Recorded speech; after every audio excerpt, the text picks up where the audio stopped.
Hey guys, thanks for tuning in. This screencast is just going to be about why should you meditate. Um, Before I started meditating, I thought it was some weird thing that people did who were kind of into Asian religions and culture.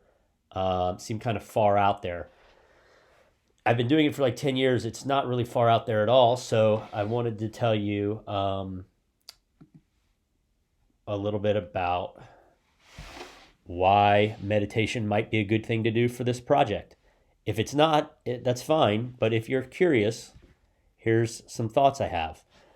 So I'm going to share with you some stress reduction meditations made by a guy named John Kabat-Zinn. He was a medical doctor that studied Buddhism, and he brought these ancient Buddhist meditation techniques to America. He kind of Americanized them, focused them specifically on stress reduction, and those are the meditations I have links to. He runs a stress reduction clinic. He started it like 30 or 40 years ago. I think he's probably retired now. But they did some double blind studies on, does this stuff really reduce stress and reduce pain? So he's focused on people with chronic pain. And in these double blind studies, they found his techniques to be very effective.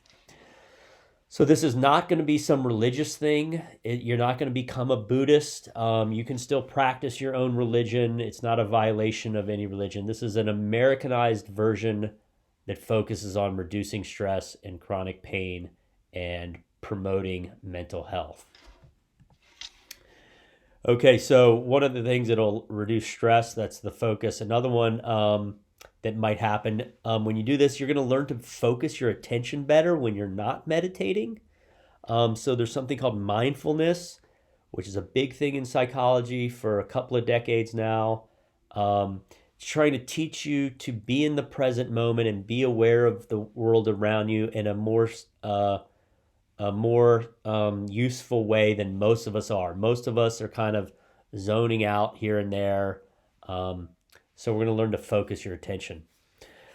Another thing that might happen with meditation is you might gain some insight into some subconscious or unconscious thoughts. When you calm down and you relax and you slow your mind down, sometimes stuff pops up that you haven't been consciously thinking of, but you'll be like, oh, something with my sister, or oh, there's this thing that's really bothering me that I wasn't aware of. And so sometimes when you calm down and slow your mind down and meditate, stuff will pop up and you'll have some insight into what's really on your mind. Also big with meditation is helping with anxiety, depression, mania, and sleep issues. So learning to calm your mind a little bit and relax a little bit more can help with all of those things. Learning to meditate was a major step for me in terms of treating my bipolar disorder. So I think I've told you guys all about that, but a major turning point for me was when I started meditating on a regular basis. How does it help? So our frontal lobe, the front of our cerebral cortex, is super busy all the time, all day long. We're planning, worrying, anticipating, fearing. We're replaying arguments. We're fantasizing about things. We're contemplating stuff. It's just super busy. That part of our brain is also linked to our limbic system, which is our emotions. Things like the amygdala, which controls aggression and fear. And a lot of times when people have anxiety or stress or depression or mania, these circuits, these links between our frontal lobe and our emotional systems, they just start going faster and faster, and we can't slow them down. And that's when we're feeling really stressed out. So when your mind starts racing, this means the neurons in those circuits are rapidly firing. You can imagine it like a small fire in your brain that's just going a little bit. But when the thinking gets going too fast, the fire is growing and you need to put something on the fire to slow it down. So meditation is like throwing a bucket of water on this fire, these neurons that are rapidly firing. So when you meditate, you'll focus on your breath, or you'll do this thing called a body scan, which is focusing on certain parts of the body. And um, there's nothing special about the breath or the body per se, but you're just learning to focus your attention on the present moment, on something that's going on right now. And that stops your frontal lobe from obsessing about the future or the past or worrying or having fears, being anxious. It stops all that when you focus on the body or the breath. When you're focusing on the body and the breath, you're using a different part of your brain, a part called the insula, and moving brain energy into the insula rather than these other circuits calms everything down. It slows the neurons down. And so your stress, anxiety, depression, mania, you can calm it all down.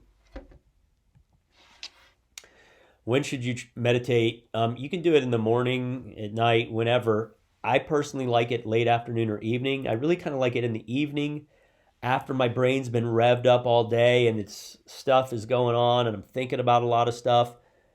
After dinner, I'll meditate. I'll calm my brain down. I'll have some relaxing time before I go to bed.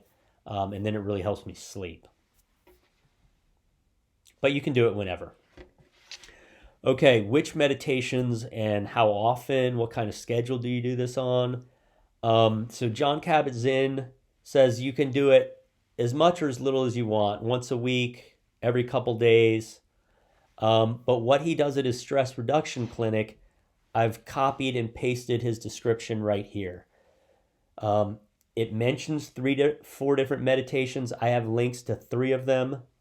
I couldn't find the 4th, but you don't really need the 4th. So if you want to do it like he is suggesting it, you could try it.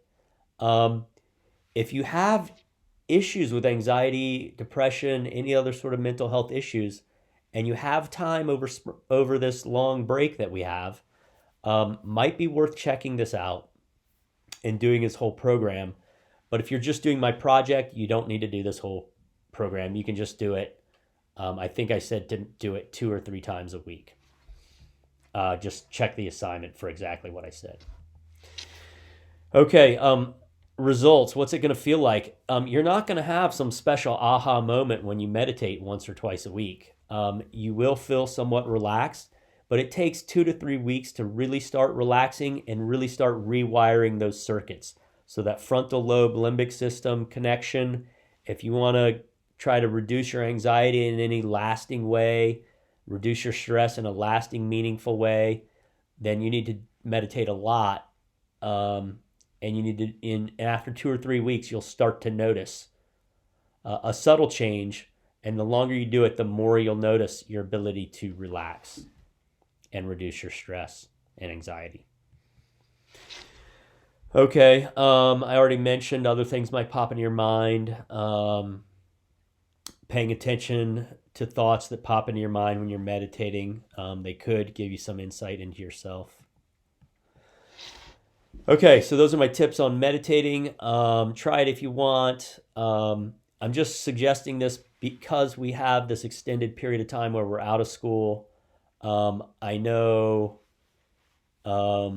meditation can be helpful if you have mental health issues, especially. Let me know if you have any questions. You can email me or put them in the Google Doc. All right, that's it for today.